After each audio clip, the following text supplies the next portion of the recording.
Hey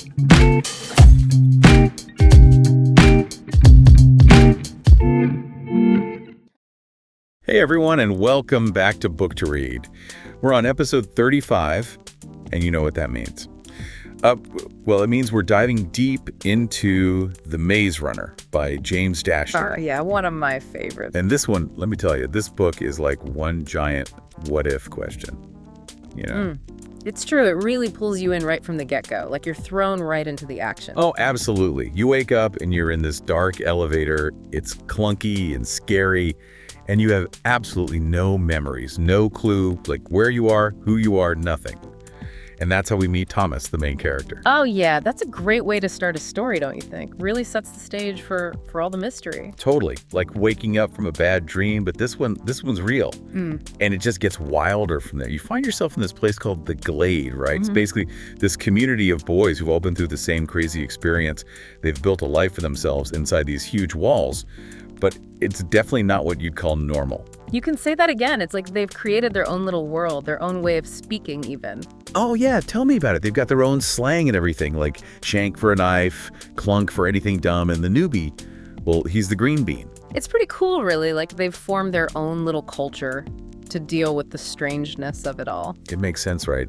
And then there's the maze itself, this giant, ever-changing labyrinth, like it dominates their lives. Yeah. You know, it's like this constant looming threat, and no one has a clue what's really out there.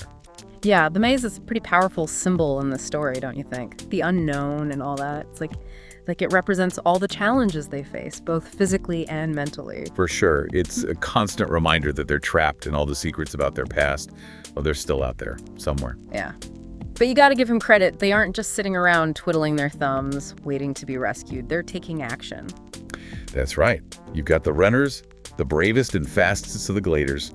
They risk their lives every single day, going into the maze, trying to map it out and find a way to escape. Yeah, talk about courage, right? Especially when you consider what they're up against. I mean, these creatures, the grievers, they're like biomechanical nightmares, patrolling the maze at night. I know, right? Totally terrifying. And to make things even worse, nobody's ever survived a night in the maze, as the whole intensity of it all. Oh, for sure. So you've got this situation, already pretty intense, and then bam, things get even crazier. Oh yeah, buckle up. The first girl, Teresa, arrives. And her arrival throws everything into total chaos. Teresa's arrival, it's like a major turning point in the story. Everything changes, the sun vanishes, supplies stop coming, and to top it off, the grievers. Well, they start attacking during the day now.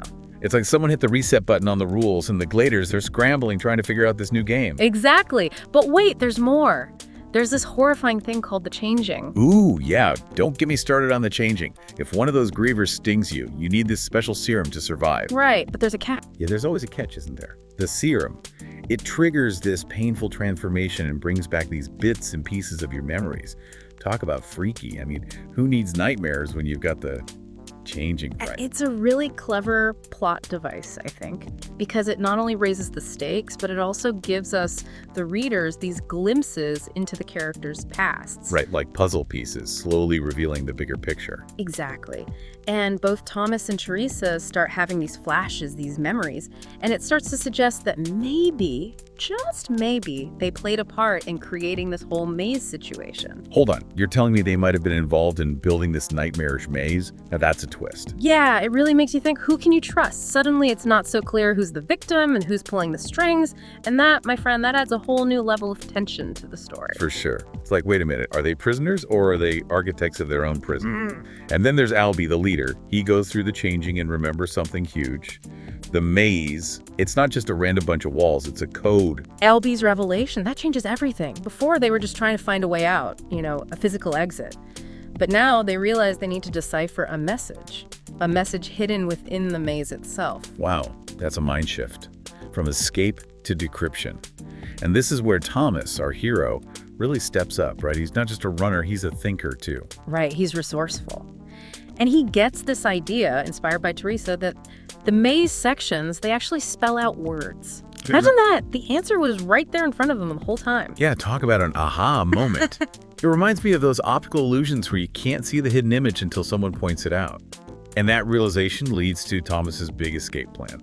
He thinks they can shut down those creepy grievers by, get this, by entering a code found within the maze itself. It's a pretty risky plan, right? Desperation can lead to some bold moves. Yeah, it's like, hey, let's fight our way through a bunch of terrifying creatures to get to a hidden exit called the Griever Hole and see if this code thing works. What could go wrong? Haha, right.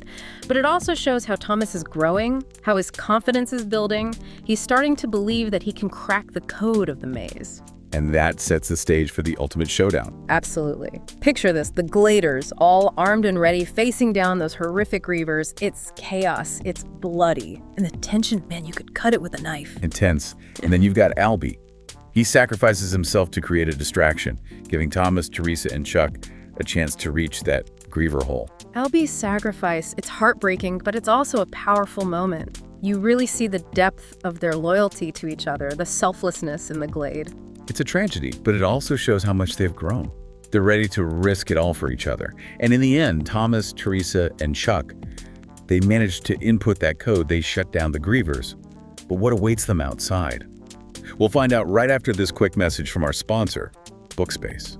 Bookspace? You know, if you're a bookworm like us and you love dissecting those plot twists and sharing your thoughts, then you really should check out Bookspace. I'm telling you, it's the perfect community app for book lovers. You can connect with other readers, share those quotes that just hit you in the feels, and you can even organize your library. Come on, who doesn't love a perfectly organized bookshelf? So go ahead, download Bookspace today, and let's keep the conversation going. Now back to the Glade. Or should we say, what lies beyond it? Good question. So they think they're free, you know, out of the maze, but they walk right into this group of armed strangers, like right into their hands. Whoa, what a twist. They're rescued, but not really rescued, huh? Not exactly. And get this, these guys, they're part of this organization. It's called Wicked and the Gladers. Well, they were part of this giant experiment along with all the other kids from all the other mazes. Can you believe that? It's kind of creepy, right? Like, their brain activity was being monitored the whole time. It's pretty chilling. All their struggles, their friendships, even their fears, someone was watching and analyzing it all.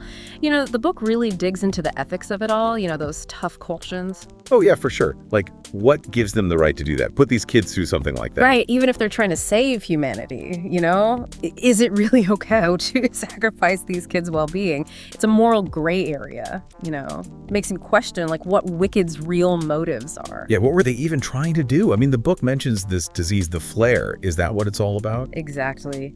The world outside the maze. It's been devastated by the flare. It attacks the brain, makes people aggressive, crazy.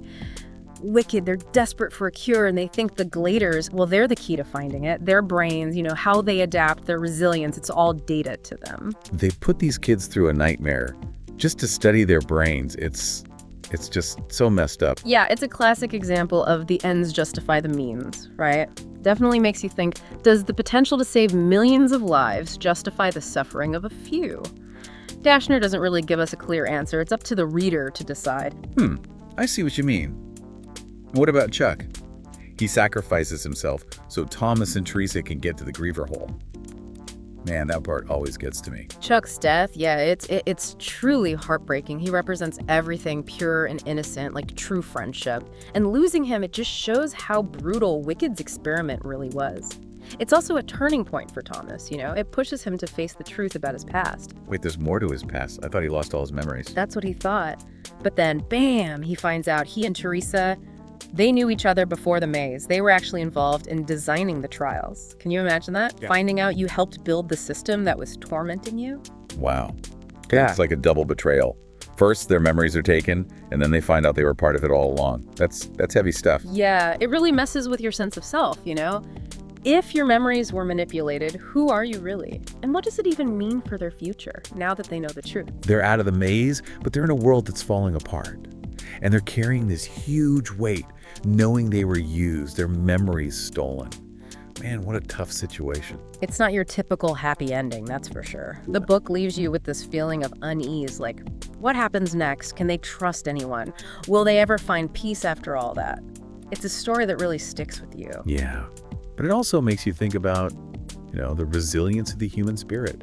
These kids have been through so much, but they never give up. They keep fighting, keep searching for answers. What do you think, what's the biggest takeaway for our listeners? Yeah, it's one of those books that leaves you thinking, Like, it gives you more questions than answers, but that's what makes it so gripping, so real. You're forced to think about, well, some pretty uncomfortable stuff about humanity. It's true.